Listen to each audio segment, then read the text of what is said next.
Right, good morning. I'm Nick Sugimoto from Honda R&D, Silicon Valley, California. On behalf of all Honda colleagues in attendance today, I'd like to thank OurCrowd team to host us as a strategic partner. Thank you very much. Now, I imagine that most of you think about Honda as a car company, and you're right, we're actually a car company. We're selling about 10,000 vehicles in Israel each year, and also globally, it's about 5 million each year.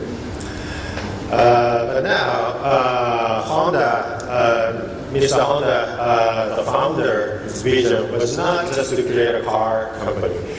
Cars are just one manifestation of Honda's high goal to create technology and mobility products that makes people's life fundamentally better, easier, and more fun.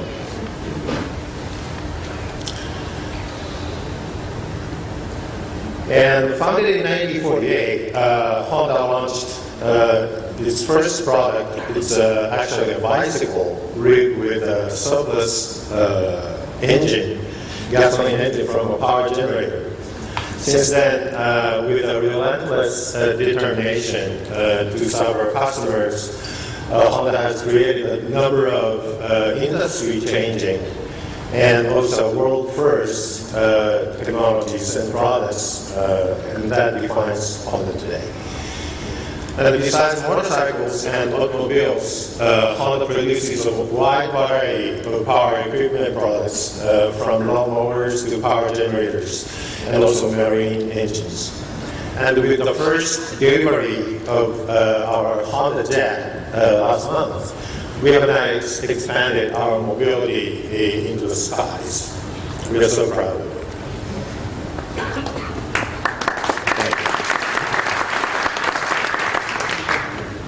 Honda has also pioneering the field of artificial intelligence and robotics since the 1980s. This led to the creation of a humanoid robot called Asimo, the world's most advanced humanoid robot, which is now capable of recognizing objects, gestures, sounds, and human commands.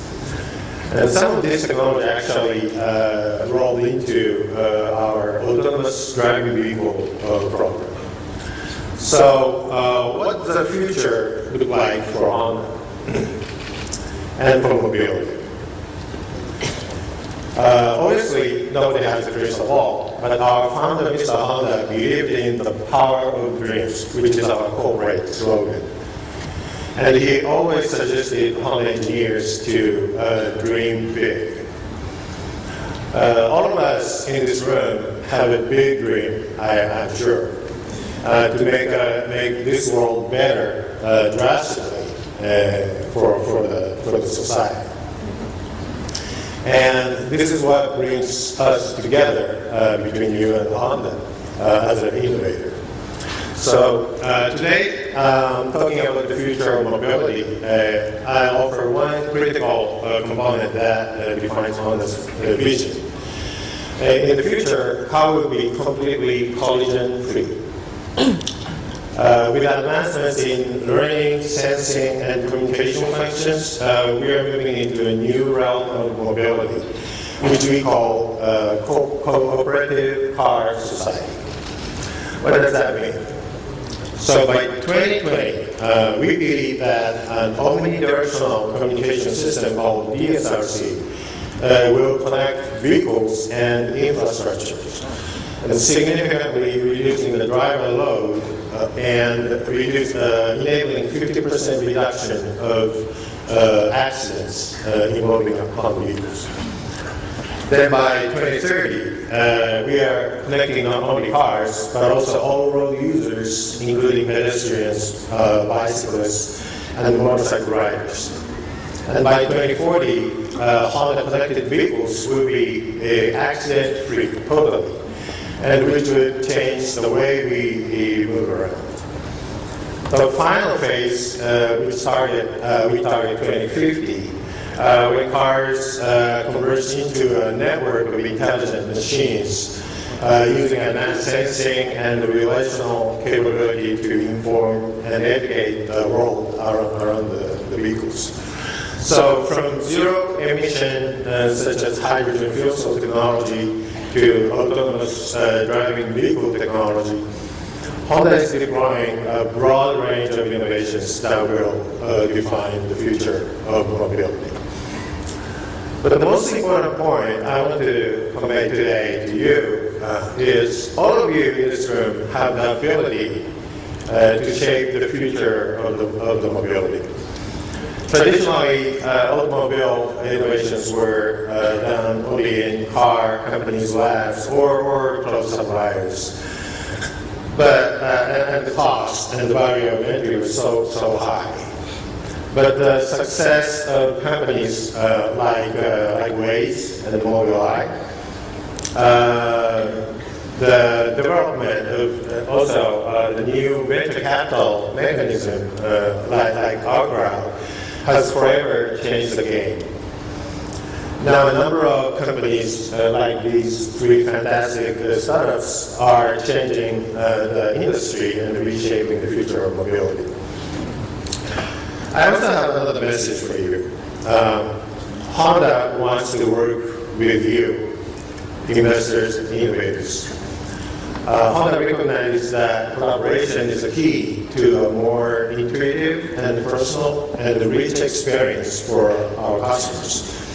In fact, we believe that partnering together with entrepreneurs, startups, and also academic institutions will help us develop truly transformational products.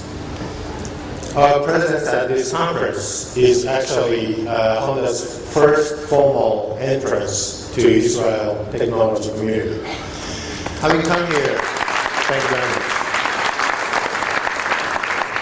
And having come here from Silicon Valley, I can tell you that I'm very impressed with the innovative and entrepreneurial culture and spirit of the startup nation.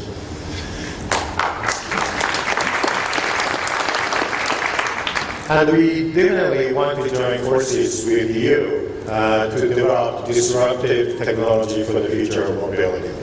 To facilitate this collaboration, we actually brought a representative from Honda for two Honda Open Innovation programs we run. Honda Developer Studio and Honda Accelerator. Honda Developer Studio aims to app developers to bring new ideas to cars and working through Android Auto and Apple CarPlay platforms. The goal of Developer Studio is to help developers to refine their ideas by encouraging them to consider automotive-grade engineering and also the driver's safety and privacy. Those are the high priority for Honda. And a number of companies have already visited our Developer Studio, from a small startup to a large corporation. And if you're interested in working with us for an app for a car, please visit our booth outside this conference. And beyond apps, we also brought reps for Honda Accelerator program. Honda Accelerator offers non-dilutive funding and also engineering supporting resources to help innovators to develop a prototype rapidly to prove the value of their concept.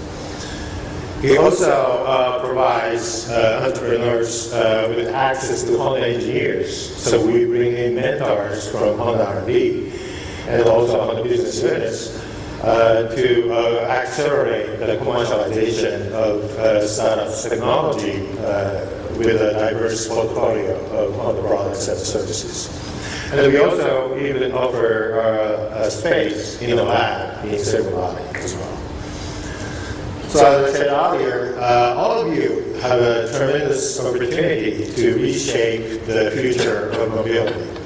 So please visit me and my colleagues representing Honda's Open Innovation Initiative throughout this conference. And in closing my speech, these are very, very exciting and thrilling times for our auto industry. And I sincerely appreciate all of you thinking of the time with us and also enjoy the opportunity to interact with Honda. Thank you very much. Hi, I'm Tal Bakish, and VocalZoom will be the company who will make voice user interface actually work. We've developed a very small laser sensor. It can actually measure your facial vibrations, and by that it can hear your voice. So you can actually talk, and the sensor will actually hear you without any background noise. Cars of the future will have lots of functionality. You'll be able to manage your calendar. You'll be able to even do purchases, secure operations on the cloud, doing purchases in Amazon. But to do all of that while you're driving, you need a very good user interface. And what's better than voice? Voice is seamless to use, it's safe, you can keep your eyes on the road and hands on the wheel, and it can even be used to identify who you are. We're all familiar with the situation where you buy this fancy device that has speech recognition inside. Usually it comes with names like Alexa, Siri, Cortana, but then when you start talking to her, she doesn't listen to you, she doesn't know who you are. It's very frustrating that every word you say, you need to make sure that the system actually understood what you're saying. VocalZoom, together with our partners and leading customers in the consumer electronics and the automotive, managed to show disruptive improvement of the existing systems. Let's hear an example of a woman trying to text a message in Chinese in a food court in Hong Kong.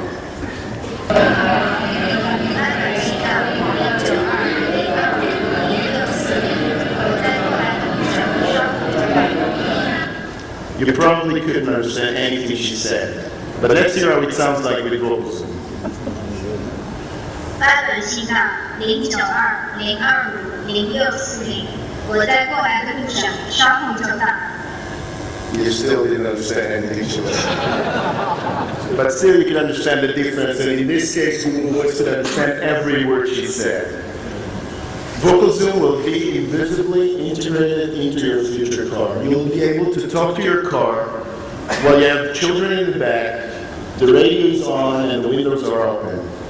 We're going to have our first product in the market in 2016. It's going to be used for head-mounted applications such as augmented reality and smart glasses, and it will even be integrated into motorcycle helmets. You'll be able to operate your smartphone while driving on a motorcycle just with your voice. We have a large funnel of customers waiting to integrate our product within the next 2 to 3 years, and we're welcoming your help to make it happen faster. Thank you.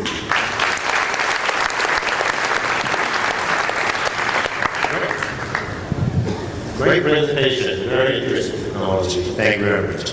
So I'm going to ask one question to each of you, starting with Tal.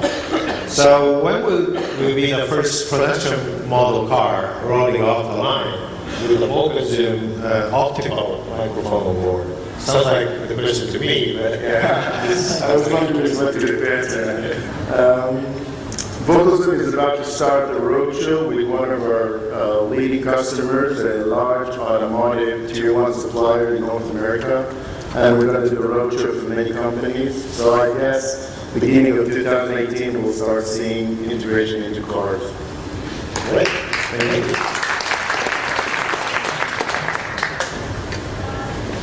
Hi everyone, my name is Yarden and I'm the co-founder and CEO of Engie.